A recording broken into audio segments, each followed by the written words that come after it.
बोलो श्री सतगुरु महाराज की, श्री प्राणनाथ प्यारे की। धनी जी को इसक भावे, बिना इसक न कछु सुहावे। यो न कहियो कोई जन, धनी पाया इसक बिन। धनी पाया इसक बिन। इसक बसे पिया के अंग, इसक रहे पियू के संग। प्रेम वसत पिया के चित्त, इसक अखंड हमेशा नित। इसक अखंड हमेशा नित। इसक बसे पिया के अंग।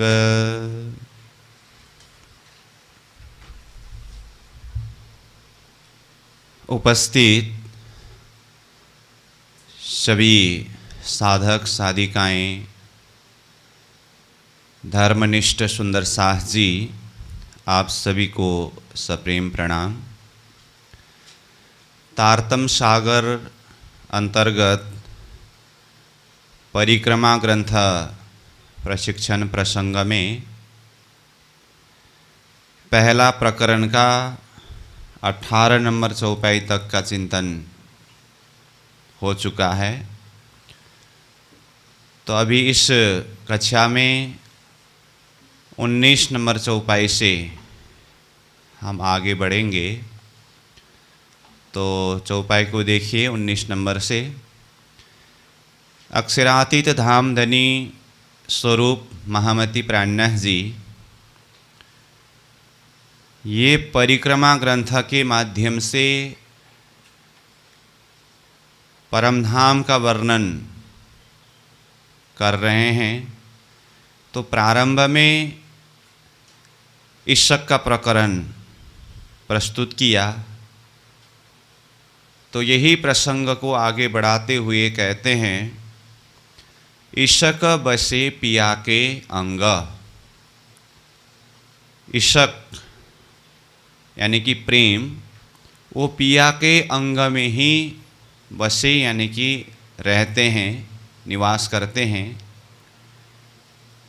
पिया परमात्मा स्वयं ईशक का स्वरूप है, इसलिए उनके अंग अंग में ईशक ही ओतप्रोत है। ईशक रहे पियू के संग। फिर कहते हैं ईशक पिया के संग में रहते हैं, मतलब ईशक पिया का अंग है, ईशक पिया के संग में रहते हैं। प्रेम वसत पिया के चित्त। अब ईशक को यहाँ तीसरे चरण में फिर प्रेम शब्द से बताया। चाहे प्रेम शब्द हो चाहे ईशक शब्द हो, एक ही अर्थ में है।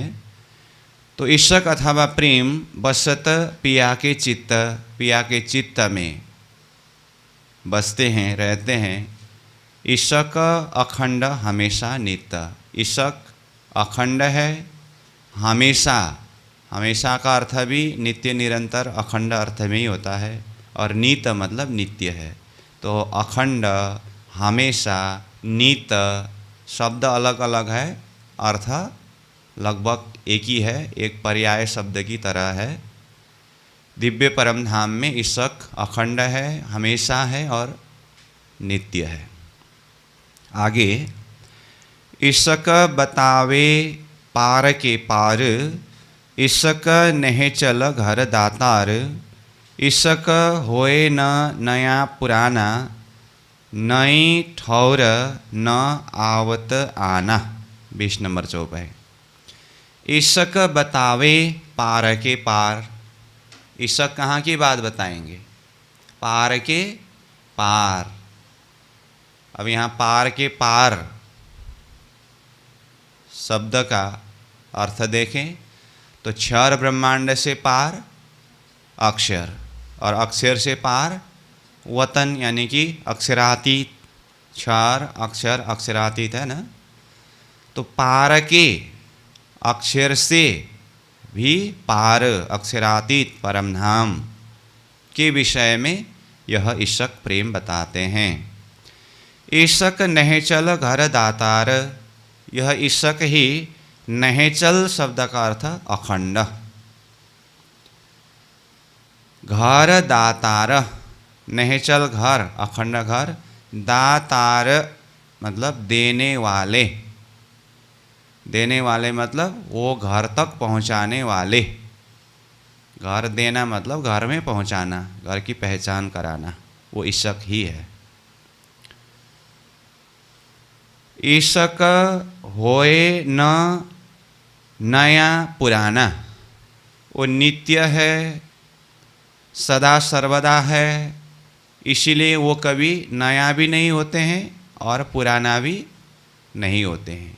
ये संसार में, प्रकृति में जिसका जन्म मरण धर्म है, गुण है, उत्पत्ति और लय जिसका गुण है, स्वभाव है, तो उसमें नया पुराना होता है। उत्पन्न हुआ अथवा जन्म हुआ, नया हुआ, फिर पुराना होता है, वो नाश हो जाता है। ये ईशक अथवा परम धाम तो सदा सर्वदा नित्य निरंतर अखंड अविनाशी है, इसलिए वहाँ पर नया भी नहीं है, पुराना भी नहीं है। और एक लीला के माध्यम से आनंद अनुभव के विषय में अगर देखें तो प्राणनाथ जी कहते हैं नीत नीत नवले रंग। वहाँ नित्य प्रति हर घड़ी हर क्षण नया नया प्रकार का सुख, नया नया प्रकार का आनंद उमड़ता ही रहता है। लेकिन वहाँ यानी कि ये परमधाममय भूमि अथवा ईशक में नया पुराना ये कभी नहीं होता है। नई ठौर न आवत आना, अब वहाँ पर कहीं आना, आना यानी कि अन्य कोई नया जगह कोई है ही नहीं, अन्य यानी कि अन्य जगह आने जाने के लिए कोई ठौर है ही नहीं, बस ईशक ही ईशक है। ईशक के अलावा दूसरी कोई जगह अन्य हो तो फिर आने जाने की बातें हो। यत्र तत्र सर्वत्र जहाँ कहीं भी ईशक ही ईशक है,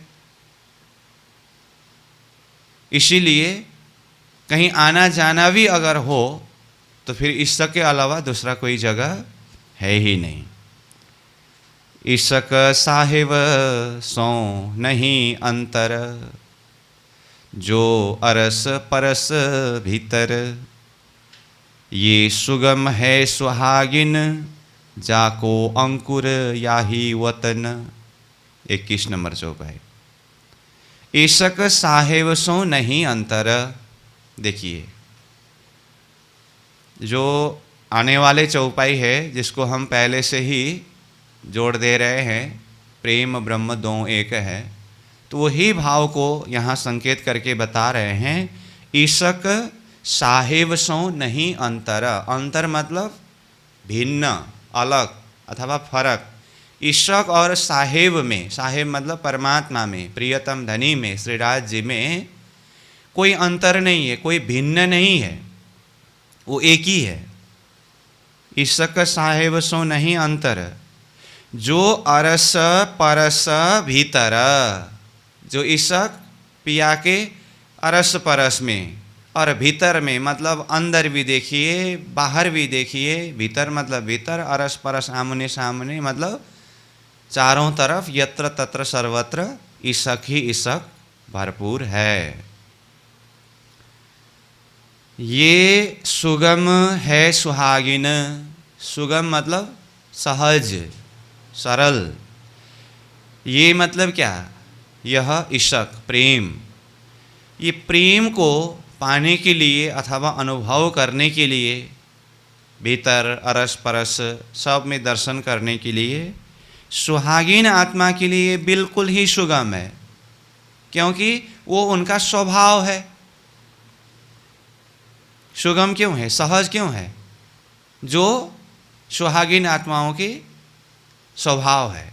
स्वभाव है मतलब श्रीनाथ जी प्रेम का स्वरूप है और श्रीराज जी के ही अंग स्वरूप आत्माएं हैं, सुहागिन है, तो प्रेम का ही अंग, प्रेम का ही स्वरूप होता है, इसलिए वही उनका स्वभाव है अथवा वही उनका स्वरूप है, इसीलिए सुगम है। जाको अंकुर याही वतन, जाको मतलब जिन सुहागिन आत्माओं को, जाको मतलब क्या कहा, जिन सुहागिन आत्माओं के अंकुर याही वतन, इनका अंकुर ही कहाँ का अंकुर है, सुहागिन आत्माओं के अंकुर। अंकुर तो समझते हैं ना, जैसे कोई भी बीज उग करके वृक्ष रूप बनता है, तो उगने की जो क्षमता, शक्ति है बीज में, उसको क्या कहते हैं, अंकुर। तो ऐसे ही ये परमधाम की ब्रह्मात्माओं के अंकुर ही वतन परमधाम का ही है अथवा ईशक का ही अंकुर है। तो ईशक का अंकुर है तो फिर वही ईशक ही प्रस्फुटित होकर के जैसे बीज से वृक्ष बन जाता है, विस्तार हो जाता है, ऐसे ही हृदय अंतस्करण के अंदर से वो ईशक विस्तार होकर के वृक्ष रूप बन जाता है अथवा विस्तार हो जाता है। वृक्ष रूप बनने का अर्थ विस्तार होना। आगे, ये औरों नाही दृष्ट, औरों छूटे न मोह अहम भ्रष्ट, याको जाने ब्रह्म सृष्ट, जाको ये ही है इष्ट। 22 नंबर चौपाई। ये औरों नहीं दृष्ट, ये मतलब ये ईशक अथवा ईशक के द्वारा प्राप्त करने वाला परमधाम। औरों नहीं दृष्ट, औरों ब्रह्म सृष्टि सुहागिन आत्माओं के अलावा अन्य की दृष्टि में नहीं आ सकता।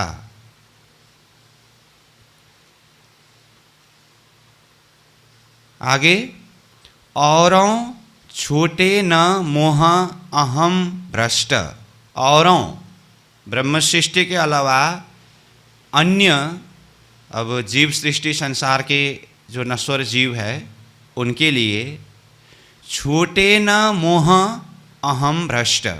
अहम भ्रष्ट मतलब अहम अहंकार, भ्रष्ट मतलब भ्रष्ट रूप, जो जिसका कोई अस्तित्व नहीं है, मोह अहंकार ऐसे जो संसार है, ये औरों मतलब ब्रह्म सृष्टि के अलावा अन्य जीवों के लिए यही छूटता नहीं है। मतलब ये मोहरूपी संसार, अहंकारमय संसार ही उसके लिए सब कुछ है, वहाँ से वो छूट करके अलग नहीं हो सकते हैं। महामती प्राणनाथ जी ने वाणी में एक दृष्टांत दिया है, जो दृष्टांत जीव सृष्टि के लिए भी लागू होता है और ब्रह्म सृष्टियों के लिए भी लागू होता है। क्या है?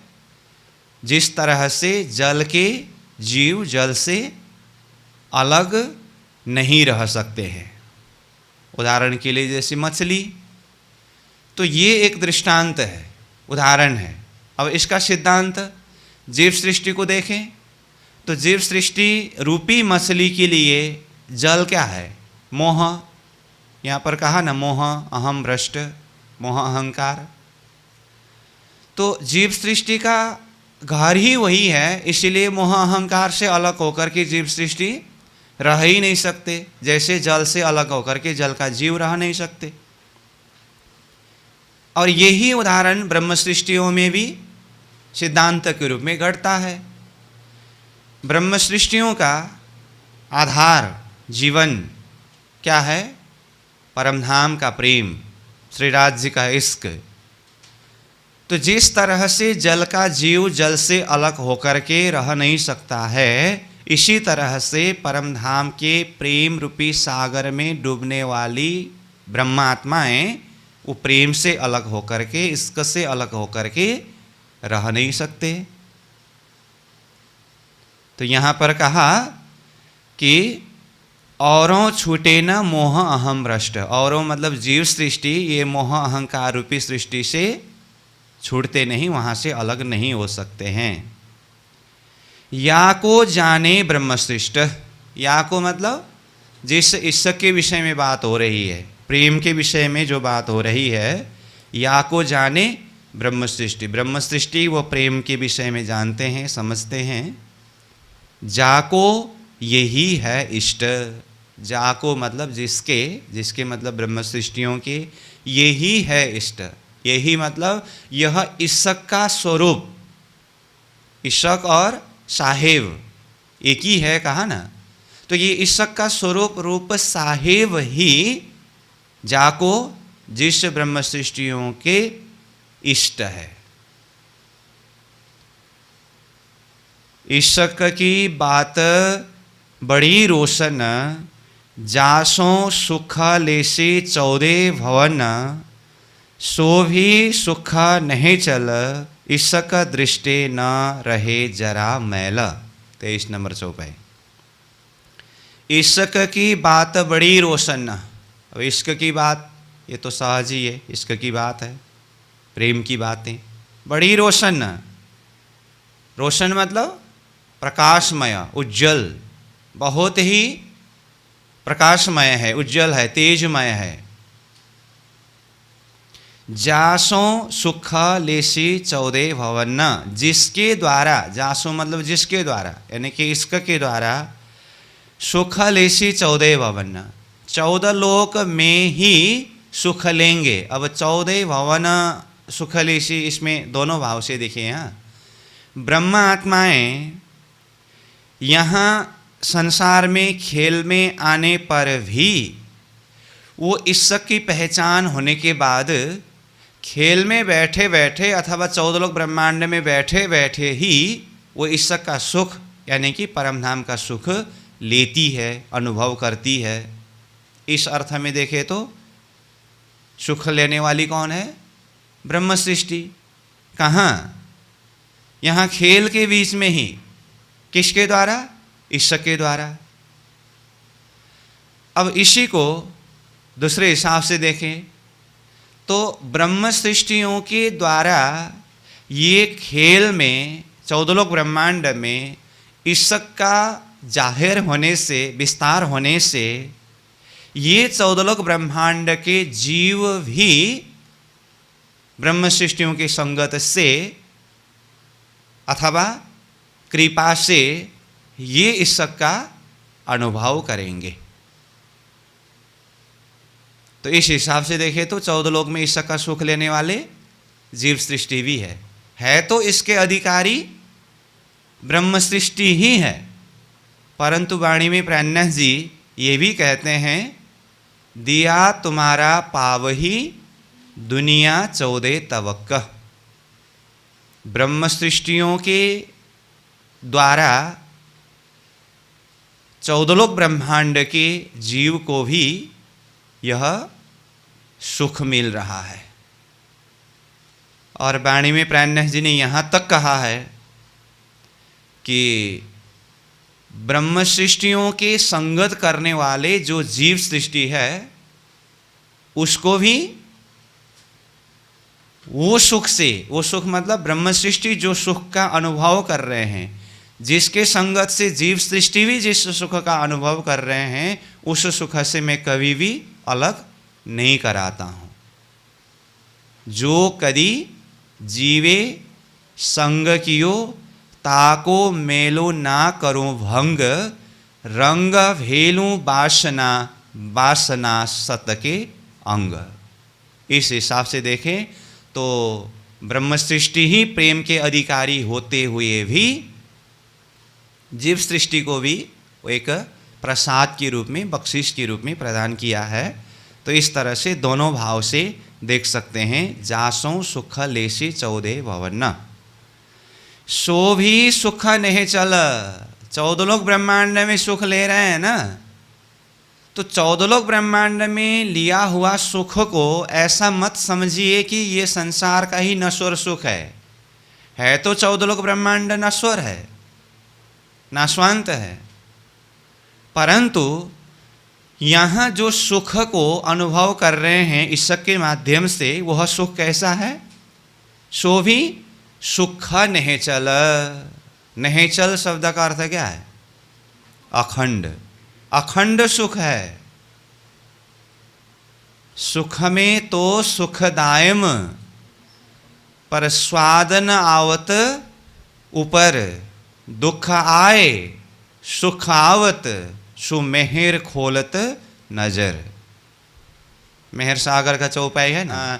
सुखमय भूमि परम धाम में तो दायम यानी कि अखंड सुख था ही, और वहाँ तो अखंड सुख का अनुभव करते ही थे, परंतु दुख आए सुख आवत। ये संसार दुखमय है, और ये दुखमय संसार में आकर के भी सुख आवत, परम धाम का अखंड सुख अनुभव हो रहा है, अनुभव करा रहे हैं। तो अखंड भूमि में ही होकर के अखंड सुख का अनुभव करने से भी कई गुना ज़्यादा आनंद अथवा उसकी महत्व ये दुख रूपी संसार के बीच में भी अखंड सुख का अनुभव करने से हो रहा है। ये किसके द्वारा संभव हुआ? सो मेहर खोलत नजर। श्रीराज जी के मेहर के द्वारा ही दुख रूपी संसार में अखंड सुख को प्राप्त किया, और अखंड सुख को प्राप्त किया हुआ बोध यानी कि ज्ञान समझ भी श्रीराज जी की मेहर के द्वारा ही मिली। तो ये 14 लोक ब्रह्मांड में जिस सुख का अनुभव कर रहे हैं, ये सुख कैसा है? सो भी सुख निश्चल, अखंड सुख है। इश्क दृष्टि न रहे जरा मैला। इश्क के दृष्टि में जरा यानी कि थोड़ा सा भी मैला, मैला मतलब दूषित पदार्थ, विकार पदार्थ कुछ भी होता ही नहीं है। ईश्वर के दृष्टि में मैला विकार पदार्थ कुछ होता नहीं है। तो भूमिका के प्रसंग में ही हम मेहर सागर की चौपाई ऐसे ही प्रसंग में जोड़ दे रहे थे ना। मेहर होत है जिन ऊपर मेहर देखत पांचों तत्व। तो जब 5 तत्वों में मेहर का दर्शन हुआ, मेहर के द्वारा कहिए अथवा ईश्वर के द्वारा कहिए, तो 5 तत्वों में ही मेहर का दर्शन हुआ, तो मैला कहाँ पर है, विकार कहाँ पर है। इसीलिए जब हृदय में इश्क प्रकट हो जाए, प्रेम का अनुभव हो, तो प्रेम के दृष्टि में जरा सा भी मैला यानी कि विकार दूषित पदार्थ कुछ भी नहीं रहता है। सूर्य के उदय होने के बाद अंधकार कहाँ होता है? थोड़ा सा भी कहीं पर अंधकार होता है? नहीं होता है ना। जहाँ पर सूर्य का उदय हुआ है वहाँ। तो ऐसे ही इश्क का प्रकट होने के बाद, अनुभव होने के बाद अथवा इश्क की दृष्टि में जरा सा भी मैला चीज़ कुछ नहीं होता है। इश्क राखे नहीं संसार, इश्क अखंड घर दातार। इश्क खोल देवे सब द्वार, पार के पार जो पार। देखिए, इश्क राखे नहीं संसार। इश्क तो संसार में रखते ही नहीं। राज्य का इश्क अनुभव हुआ हो और फिर वो संसार में ही हो, ऐसा बिल्कुल ही संभव नहीं है। पहले ही कहा, अर्श की एक कंकड़ी उड़ाए देवे 14 भवन। तो फिर इश्क का अनुभव होने के बाद इश्क राखे नहीं संसार। इश्क के दृष्टि में संसार कुछ होता ही नहीं है। सबसे पहला नंबर चौपाई में ही क्या कहा था? जो कदी आवे मिने शब्द, तो 14 तवक करे रद्द। तो ही भाव का विस्तार है ये भी। इश्क राखे नहीं संसार। तो संसार में नहीं रखते हैं तो क्या करते हैं फिर? संसार में नहीं रखे तो कहीं ना कहीं तो रखना चाहिए ना। तो इश्क क्या करते हैं? इश्क अखंड घर दातार।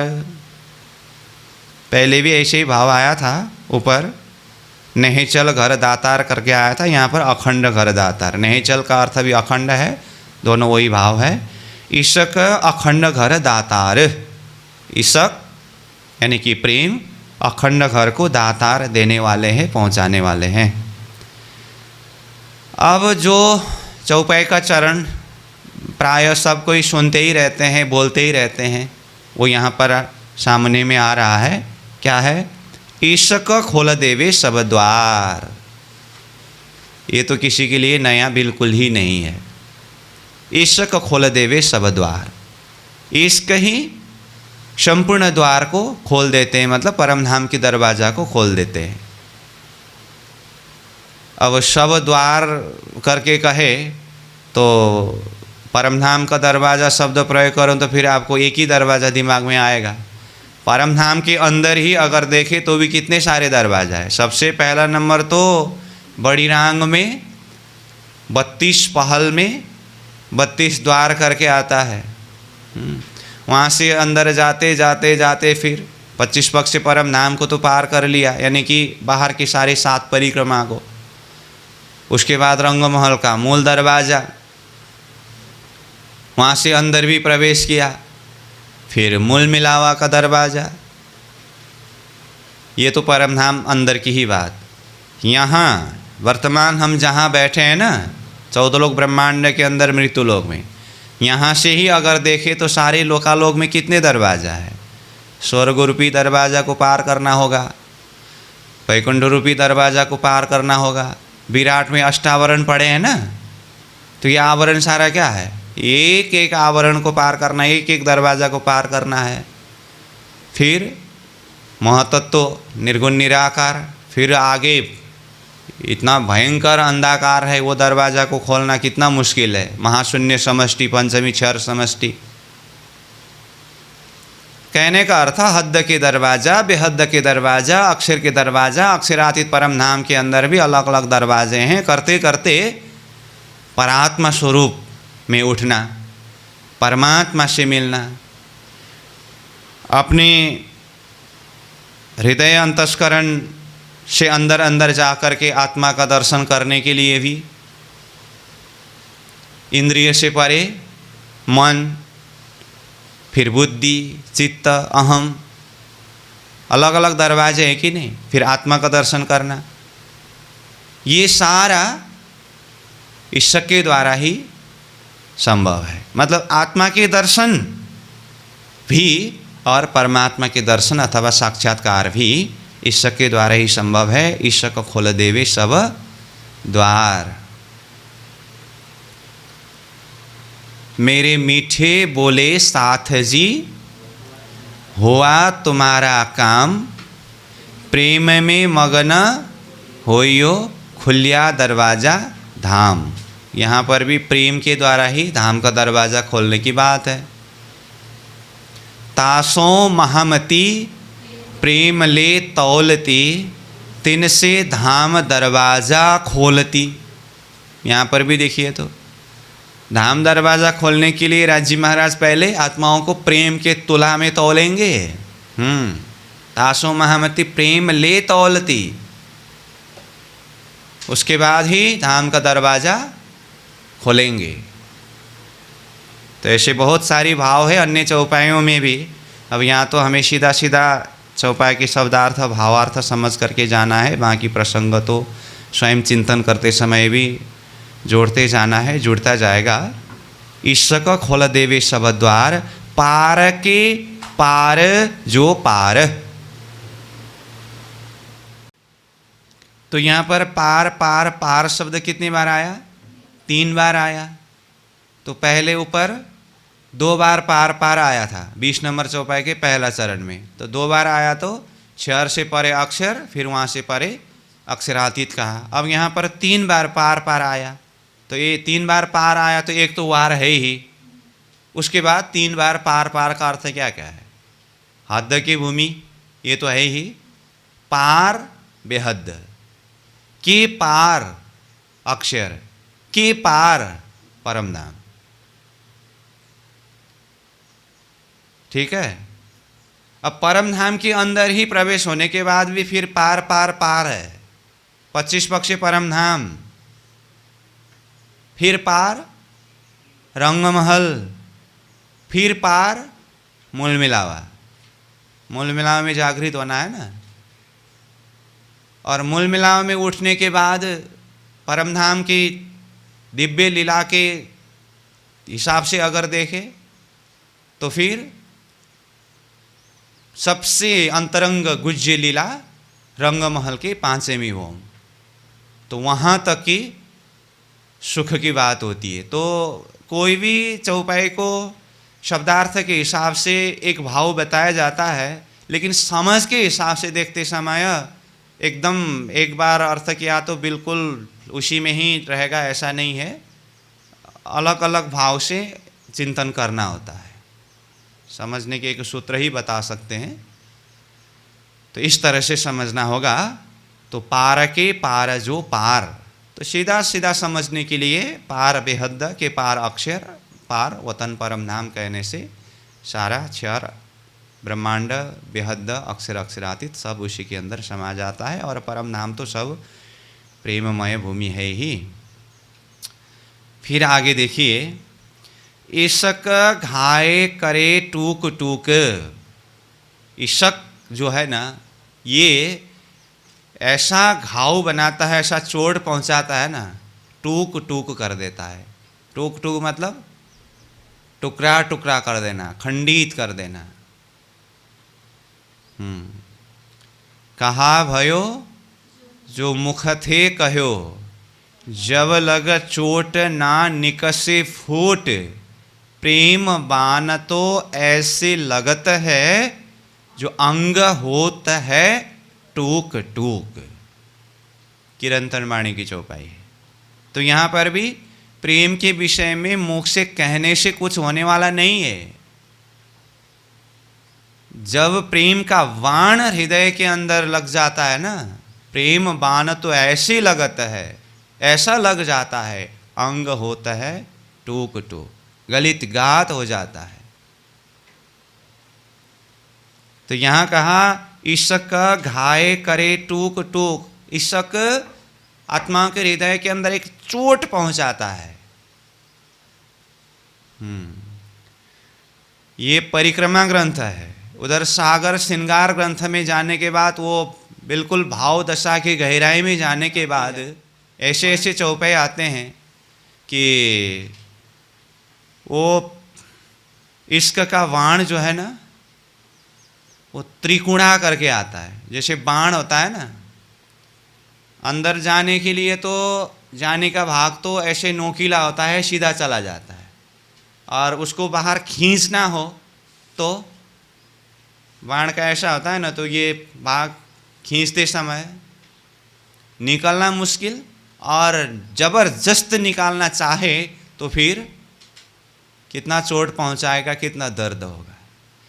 ऐसे ही रस जी का प्रेम हृदय के अंदर एक बार अगर प्रवेश हुआ, चला गया, अब वो वहीं पर समा जाता है। उसको अगर हलचल करने की, निकालने की अगर कोई प्रयास करे, फिर वो संभव नहीं, मुश्किल है। इश्क घाये करे टूक टूक, अंग होए जाए सब भूख। बाकी शब्द तो सहज ही है। भूख देखे तो भूख, भूख तो सुने होंगे। भूख मतलब धूल, चूर्ण चूर्ण हो जाना, धूल धूल हो जाना, ऐसा कर देता है। कौन? इश्क का बाण। अंग होए जाए सब भूख, लोहों मांस गया सब सुख।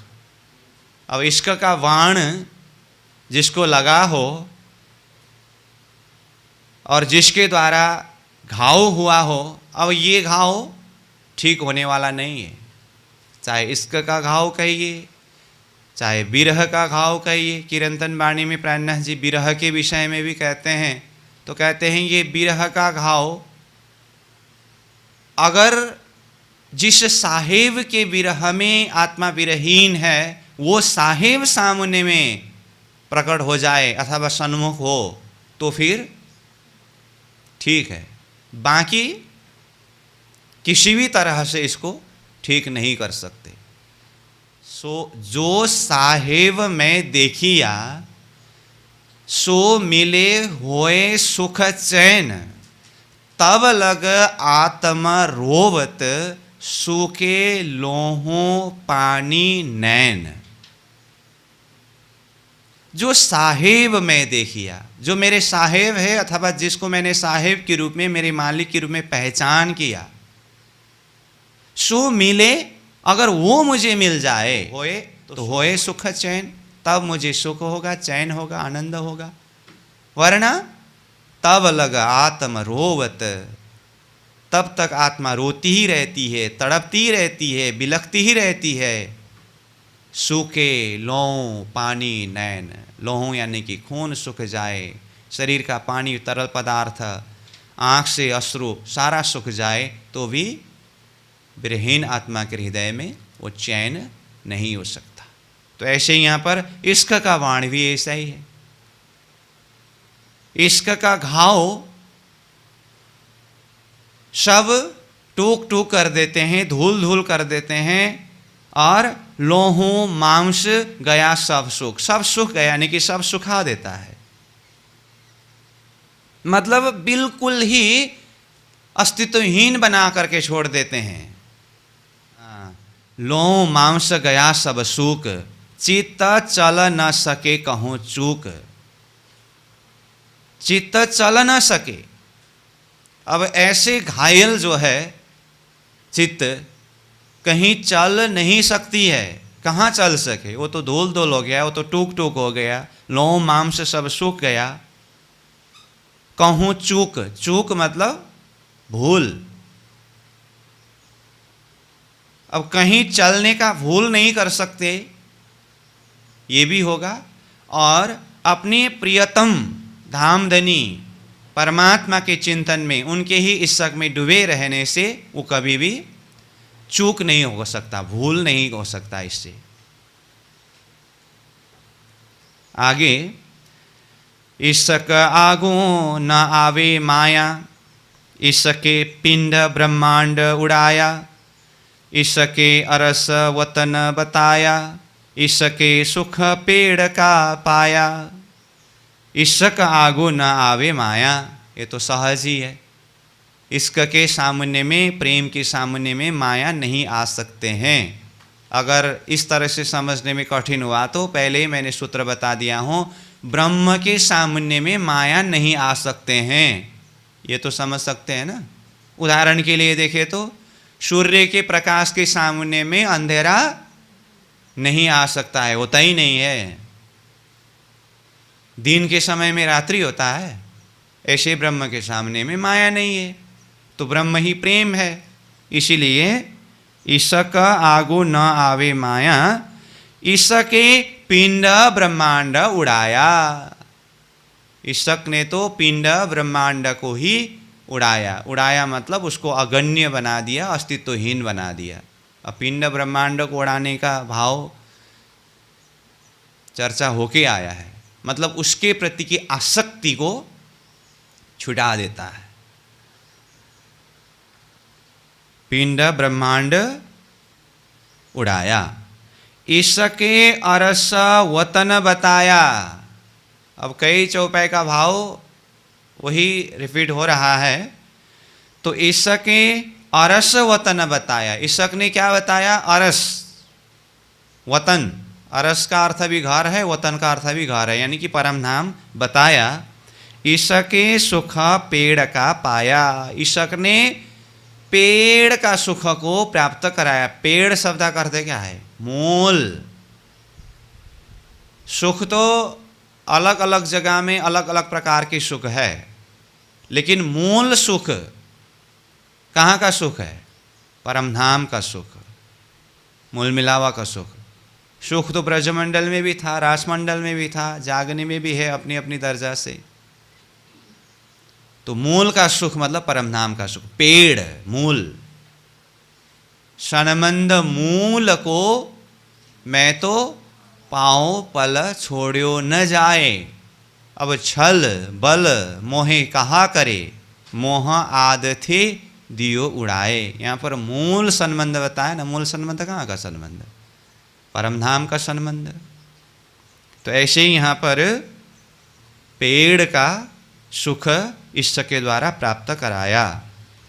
कोई नहीं इसक की जोड़, ना कोई बांधे इसक सो होड़। इसक शुद्ध कोई न जाने, दुनी ख्वाब की कहा बखाने।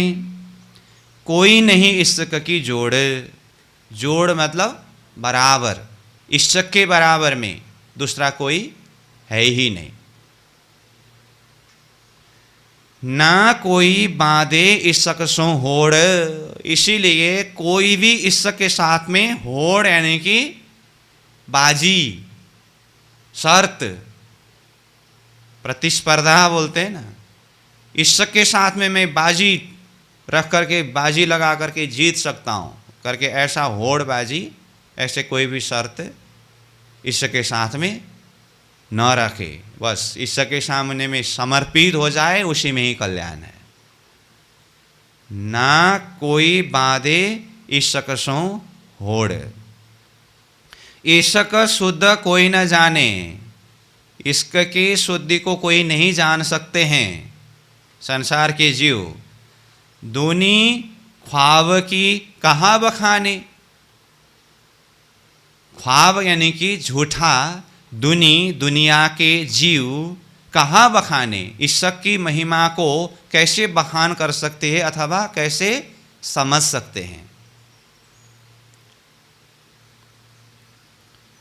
इसक शुद्ध कोई न जाने कहा ना तीसरे चरण में, ये दुनिया के जीव वाले हैं, ब्रह्म सृष्टि तो उसकी शुद्धि को जान सकते हैं ना।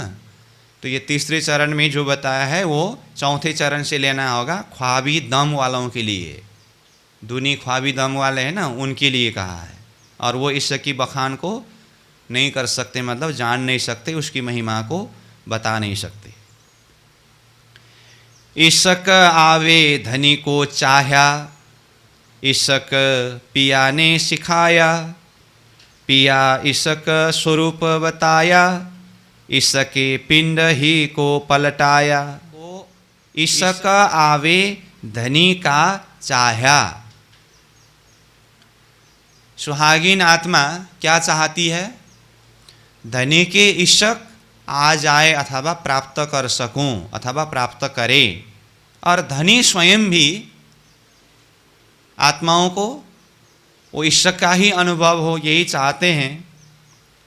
इसक पिया जी ने सिखाया, इसीलिए इसक को प्रकट कराने के लिए अथवा इसक का अनुभव कराने के लिए आत्माओं को कौन सिखाते हैं? पिया जी सिखाते हैं, इसीलिए पिया ने सिखाया।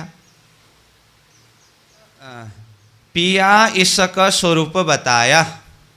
पिया जी ने, धामधनी ने आत्माओं को इसक का ही स्वरूप को बताया, इसके पिंड ही को पलटाया। जब पिया जी के कहने से, बताने से, समझाने से आत्माओं के हृदय में ये इसक का अनुभव होने लगा, तो इसक ने क्या कर दिया? पिंड ही को पलटाया। पिंड को ही पलटाया मतलब मिटा दिया, मतलब अस्तित्वहीन बना दिया। इसक शोभा बड़ी है अतः, अतः यानी कि इसीलिए, अथवा अतः शब्द का अर्थ अति, बहुत ज़्यादा, इस अर्थ में भी होता है। तो इसीलिए इसक की बहुत ज़्यादा महत्व है, ऐसा भी होगा। अथवा बड़ी शब्द आने से ही अतः का अति भी होगा। इसक शोभा बड़ी है अतः, इसीलिए ये इसक बहुत ही ज़्यादा शोभायुक्त है। इसक दृष्टि न पाइये असत, इसक के दृष्टि में असत चीज कहीं पर भी प्राप्त नहीं होता है। ऊपर आया था इसक दृष्टि न रहे जरा मैल करके, वैसे ही भाव यहाँ क्या आया? इसक दृष्टि न पाइये असत, इसक के दृष्टि में असत चीज कहीं भी नहीं पाता है, मतलब नहीं होता है। जो कदी पेड़ होए असत, यदि कदाच मानो पेड़ से यानी कि मूल से ही असत हो तो भी ईशक क्या कर देते हैं, ईशक ताको भी करे सत। लो, ये ईशक की महिमा है। कदाच मूल से ही अगर असत हो तो भी ईशक क्या कर देते हैं, सत के रूप में परिणत कर देते हैं। ये है ईशक की महिमा। तो देखिए, तो संसार सत है कि असत है? संसार नाशवांत है या अविनाशी है? नाशवांत है ना। लेकिन प्राणनाथ जी ने क्या कहा, मोहे दिल में ऐसा आया, ये जो खेल देखा ब्रह्मांड, हम क्या देखी रे दुनिया, जो इनको ना करूं अखंड। प्राणनाथ जी की वाणी है। इसका अर्थ क्या है, ब्रह्म आत्माओं को खेल दिखाने के लिए ये सृष्टि की रचना की गई, और ये सृष्टि उत्पत्ति काल से ही, अथवा सहज शब्द से कहूं तो जन्मसिद्ध ही असत है। और यही असतमय संसार को, जगत को देखने के लिए ब्रह्मात्माएं खेल में आए, और ब्रह्मात्माओं को जगाने के लिए धामधनी भी खेल में पधारे। अब प्राणनाथ जी कहते हैं कि मुझे दिल में ऐसा भाव आ रहा है कि ये संसार स्वतः नाशवांत है, असत है, परंतु ये असत संसार को असत रूप में ही ऐसे ही छोड़ दे तो फिर बाद में ब्रह्म सृष्टियों ने खेल देखा है, इसके लिए प्रमाण क्या होगा? एक तो ये बात है। दूसरा, मैं स्वयं ये संसार में आया हूं तो फिर ये संसार को कुछ न कुछ तो बख्शिश दे के ही जाना होगा ना।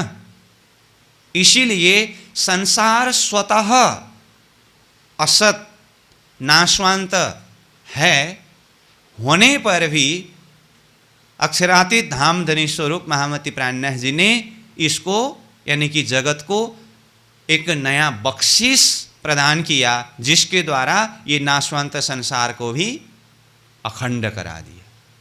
हम क्या देखी रे दुनिया, जो इनको ना करूं अखंड। अगर इसको अखंड न करूं तो फिर ब्रह्म सृष्टियों के द्वारा खेल देखने का प्रमाण भी क्या रहेगा? और ब्रह्म सृष्टियों को खेल दिखाने के लिए जीव ने भी तो बहुत कुछ किया है ना, तो उनको भी तो कुछ न कुछ तो बख्शिश देना चाहिए ना। इसीलिए ब्रह्म सृष्टि को ऐसो नूर, जो दुनिया थी बिना अंकुर, ताए नए अंकुर कर, किए नह चल देख नजर। जो दुनिया थी बिना अंकुर, बिना अंकुर मतलब अंकुर रहित थे। किस विषय में अंकुर रहित? अखंड होने के विषय में, सत होने के विषय में।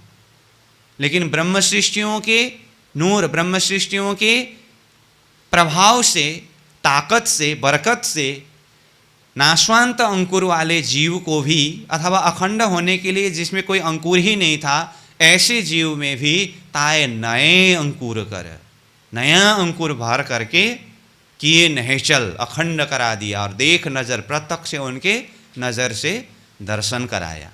भेस्ता में बैठ करके सब अखंड सुख अनुभव करेंगे। विराट के प्रसंग में भेस्ता का प्रसंग अध्ययन किया है ना, जो प्राणनाथ जी ने वाणी में भेस्ता का प्रसंग खुलासा किया है। जीव सृष्टि के लिए कितने भेस्ता है? 8 भेस्ता है, और 5 तत्व को ही बेहद भूमि में अव्याकृत के स्थूल में अखंड मुक्ति प्रदान किया है। 5 तत्वों की धन धन। तो इसीलिए ईशक, ईशक कहना ही ब्रह्म कहना है, साहेब है, तो उनकी बरकत से, उनकी ताकत से असत को भी सत कर दिया। ठीक है, तो यहाँ क्या आया? जो कदी पेड़ होवे असत, यदि कदाच पेड़ से ही असत हो, जैसे अभी प्रसंग में हम जोड़ दिए सृष्टि, जो पेड़ से ही असत था,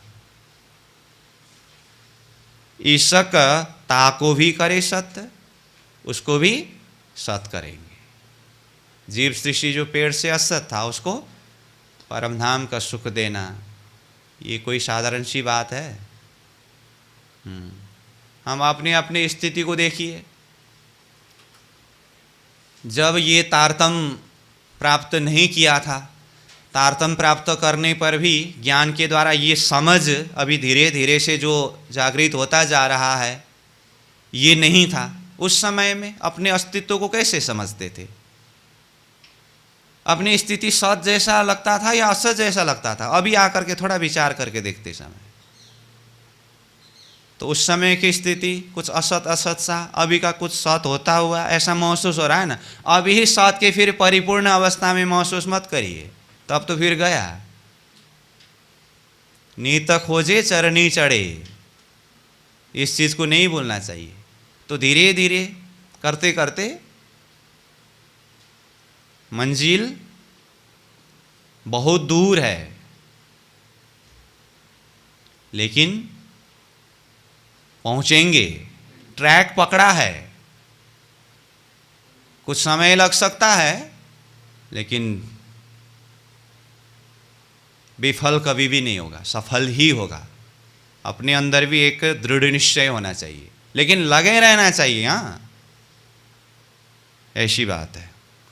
तो ईशक ता को भी करे सत, ईशक की शोभा कहूँ मैं केती। अब इतना कहने के बाद 30 नंबर चौपाई में जाकर के प्राणनाथ जी स्वयं भी कहते हैं, इसीलिए अब थोड़ा सा मैंने संकेत करके बता दिया, सूत्र बता दिया, इसी को आप विस्तार करके समझना। ईशक की शोभा कहूँ मैं केती, ईशक की शोभा को, इसकी महिमा को मैं कहाँ तक वर्णन करूँ? ये भी या ही जुआ कहे येती, ये जो कुछ भी कहा ना, ये भी मैंने यहीं के जुआन से इतना कहा। अब देखिए इसमें भी भाव दशा में तो कहा, ये यहाँ के जुआन से, यहाँ के शब्द से कह नहीं सकते। अब परम धाम के भाव से, परम धाम के ही जुआन से कह रहा हूँ, ये कहते हैं। होते हुए भी अब समझाने के लिए भाषा तो यहीं का प्रयोग करना पड़ रहा है ना।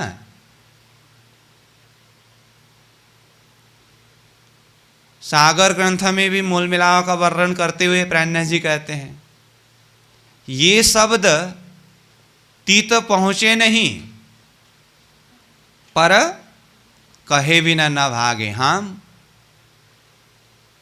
यहां जो शब्द प्रयोग कर रहे हैं, ये वहां तक यानी कि जिस मूल मिलाव का, जिस परम नाम का वर्णन कर रहा हूं, वहां तक ये पहुंचने वाला नहीं है। अब पहुंचने वाला नहीं है करके तो क्या हाथ मार के बैठो, तो फिर कुछ होगा ही नहीं। तो कहे बिना न भागे हम, तो कहना ही पड़ता है।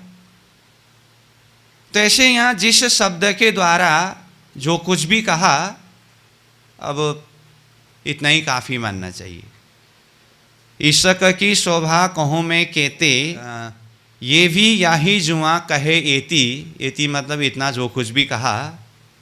या को जाने सृष्ट ब्रह्म, अब ये ईशक की महिमा को, शोभा को इतना संकेत मिल गया, तो ब्रह्म सृष्टि इतने संकेत के द्वारा ही जानेंगे, समझेंगे विस्तार करके। जाको ईशकई कर्म धर्म, जो सृष्ट ब्रह्म यानी कि ब्रह्म सृष्टि है ना, वो ब्रह्म सृष्टि का कर्म भी ईशक है, धर्म भी ईशक है। कर्म धर्म कहते हैं ना, ब्रह्म सृष्टि का कर्म धर्म क्या है? ईशक ही कर्म है, ईशक ही धर्म है। ईशक है या को आहार, ये तो पहले भी आया था। आहार अथवा खान पान शब्द से ब्रह्म सृष्टियों का ईशक ही आहार है। और ईशकई या को बेहेवार, बेहेवार यानी कि व्यवहार, चलन, ये ईशक ही है। ईशक है या कि दृष्ट, ब्रह्म सृष्टियों की दृष्टि में क्या है? ईशक है। जैसे दृष्टि वैसे सृष्टि कहते हैं ना, तो ब्रह्म सृष्टियों की दृष्टि में ईशक ही है। तो सारा सृष्टि में वो किसका दर्शन करेंगे? ईश्वर का ही दर्शन करेंगे। ये ईश्वर की है सृष्टि, ये यानी कि ये ब्रह्म सृष्टि तो ईश्वर का ही सृष्टि है, मतलब ये ईश्वर का ही स्वरूप है। ये तो प्रेम के है पात्र, ये तो मतलब जिन ब्रह्म सृष्टियों के विषय में बात हो रही है, अब फिर ईश्वर शब्द को प्रेम शब्द के द्वारा बता रहे हैं 32 नंबर चौपाई में। ये तो प्रेम के है पात्र, पात्र इनमें जो पात्रता है ना, ये प्रेम का ही पात्र है। पात्र मतलब जिसमें कोई वस्तु रखा जाता है उसे पात्र कहते हैं ना। जैसे ज्ञान के लिए भी योग्य पात्र चाहिए करके कहते हैं ना, तो ईश्वर को रखने के लिए योग्य पात्र, अधिकारी ये ब्रह्म सृष्टि ही है, अथवा ये तो प्रेम का ही पात्र है। या के प्रेम ही है दिन रात्र। अब ब्रह्म सृष्टियों के तो चाहे दिन कहिए वो भी पूरा प्रेममय है, और रात्रि कहे वो भी प्रेममय है। प्रेम ही प्रेम ओतप्रोत है। दिन रात्र, दिन मतलब दिन हुआ, रात्र मतलब रात्रि। या के प्रेमई के अंकुर, ये ब्रह्म सृष्टियों में अंकुर भी है, तो वो अंकुर भी कैसे हैं, किसका है? प्रेम का ही अंकुर है। या के प्रेम अंग निज नूर, इनका अंग अंग प्रेममय है, और निज नूर इनका जो प्रकाश है, स्वतः प्रकाश, ये नूर भी ईश्वर का ही यानी कि प्रेम का ही नूर है। या के प्रेमई के भूषण, ये ब्रह्म सृष्टियों का आभूषण क्या है? प्रेम ही है, प्रेम का ही आभूषण धारण करते हैं ये। या के प्रेमई के है तन, ये ब्रह्म सृष्टियों का तो आभूषण ही नहीं, तन ही प्रेम का है, प्रेममय तन है। आगे कहते हैं या के प्रेमई के वस्त्र, इन ब्रह्म सृष्टियों के वस्त्र भी प्रेम का ही है, प्रेममय ही है। ये बसत प्रेम के घर, और ये ब्रह्म सृष्टियाँ कैसे घर में बैठते हैं? प्रेममय घर में ही बैठते हैं। सब प्रेम प्रेम प्रेम, इश्क इश्क इश्क है। या के प्रेमई श्रवण मुख वाण, देखिए इनका श्रवण कहिए, मुख कहिए, वाणी कहिए, मतलब सब कुछ प्रेममय है। या को प्रेम सेवा प्रेम गान, इनका सेवा भी प्रेममय है। ये गान मतलब कुछ धनी के गुण गाते हैं, शब्द उच्चारण भी करते हैं, वो भी प्रेममय ही है। या को ज्ञान भी प्रेम को मूल, ये ब्रह्म सृष्टियों के पास अगर ज्ञान भी हो ना, तो ज्ञान का भी मूल क्या है? प्रेम ही है, प्रेम के आधार पर ही अथवा प्रेम युक्त ही ज्ञान है।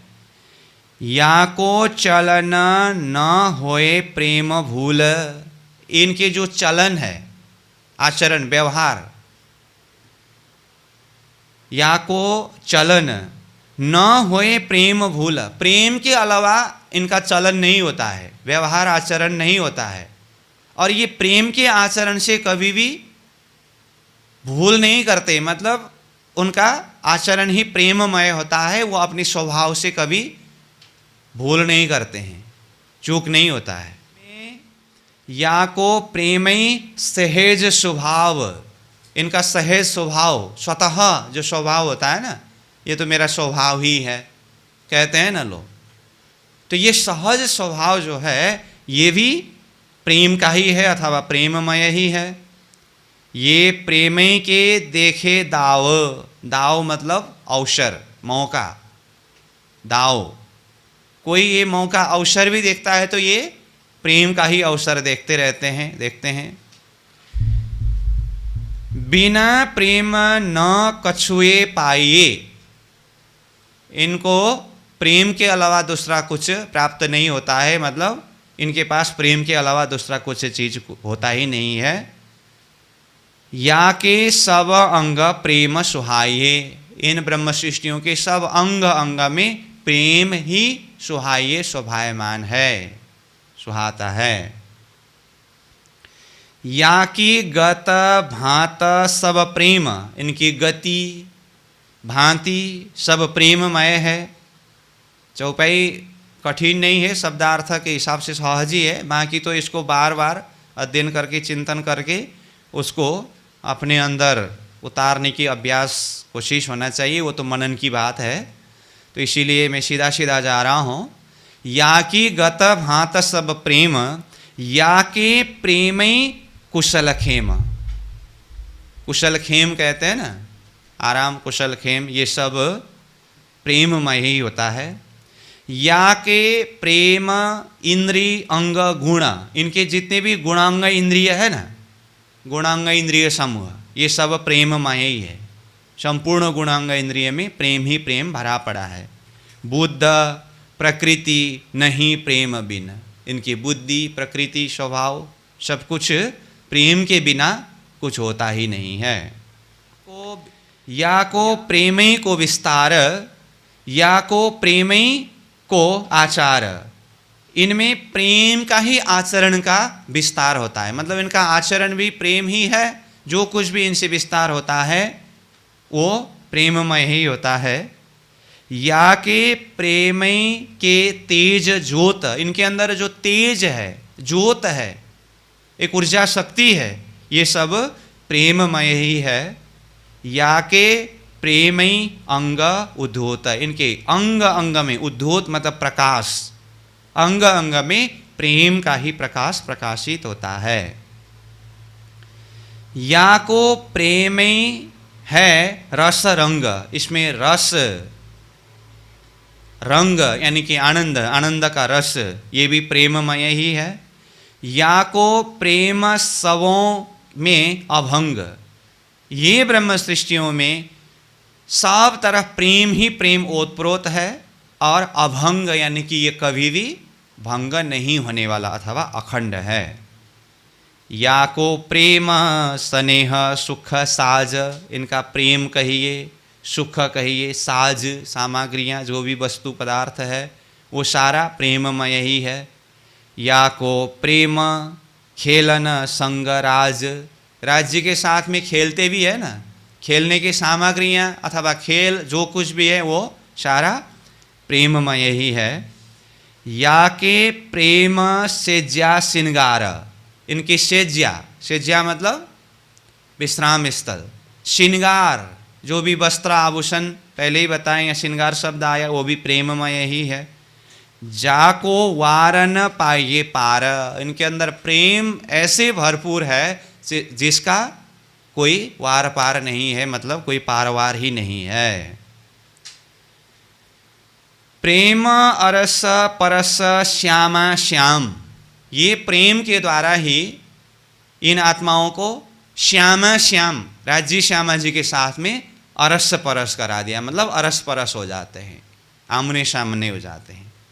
शैया वतन धनी धाम, शैया सखियाँ, वतन परम धाम, और धनी धाम मतलब परम धाम के धनी, सब आपस में अरस परस हो जाते हैं इश्क के द्वारा ही। प्रेम पिया जी के आउद, देखिए आउद शब्द का अर्थ हथियार है, तो पिया जी का आउद क्या है? प्रेम है, प्रेम। किसी के पास आउद यानी कि हथियार को देख करके पता चलता है ना इनके स्वभाव कैसे हैं करके। तो पिया जी का आउद क्या है? प्रेम ही है। इसीलिए तो ये आउद के द्वारा अगर प्रहार कर दिया और वो प्रेम का बाण लग गया तो फिर आत्मा की स्थिति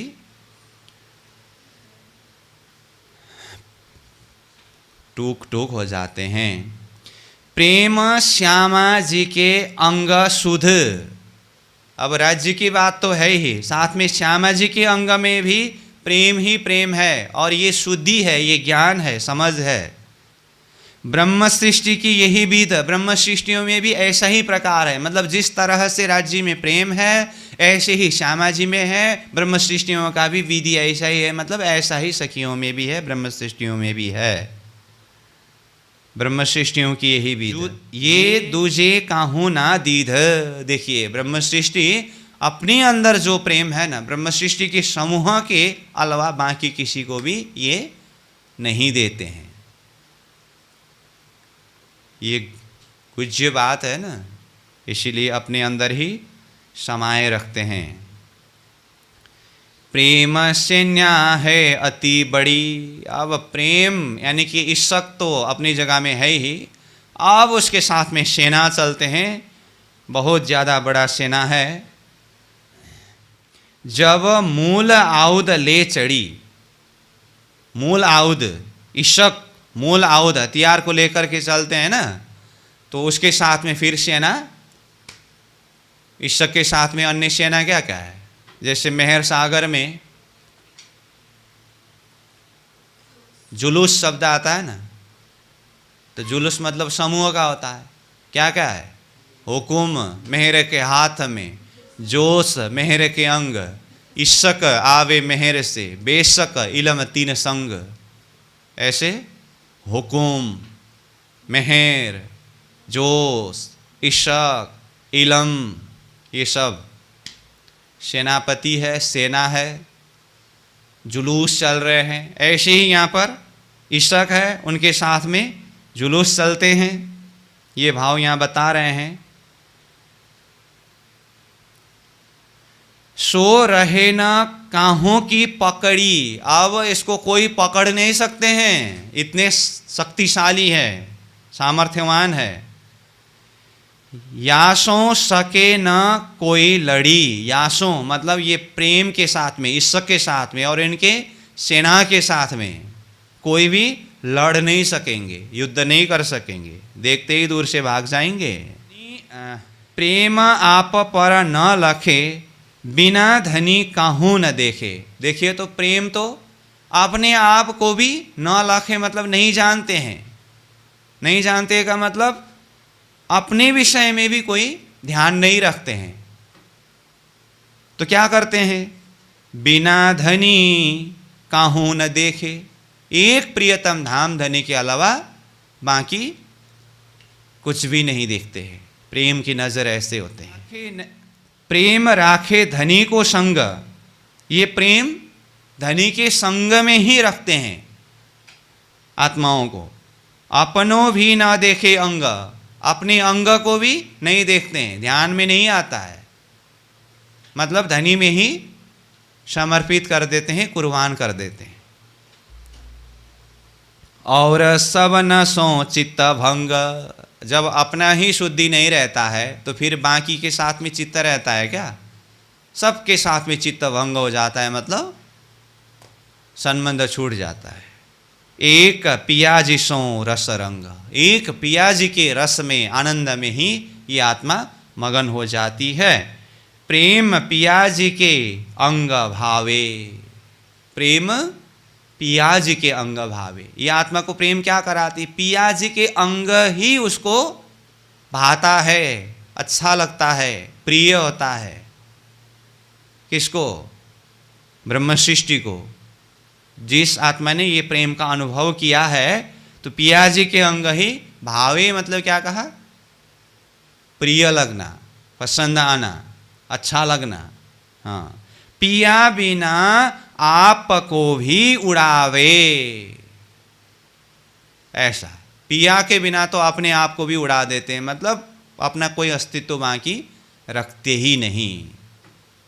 ये प्रेम का लक्षण है अथवा प्रेम की महिमा है। तो इस तरह से आज हमने 19 नंबर चौपाई से शुरू करके 43 नंबर चौपाई तक आए। अब आज यहीं विश्राम देना पड़ेगा अभी के लिए, फिर आगे चिंतन करेंगे। चौपाई दोहरा करके अभी की कक्षा को विश्राम करते हैं। और सब न सो चित्त भंग, एक पियाजी सो रस रंग। प्रेम पिया जी के अंग भावे, पिया बिना आपको भी उड़ावे, पिया बिना आपको भी उड़ावे। बोलो श्री प्राणनाथ प्यारे की प्रणाम।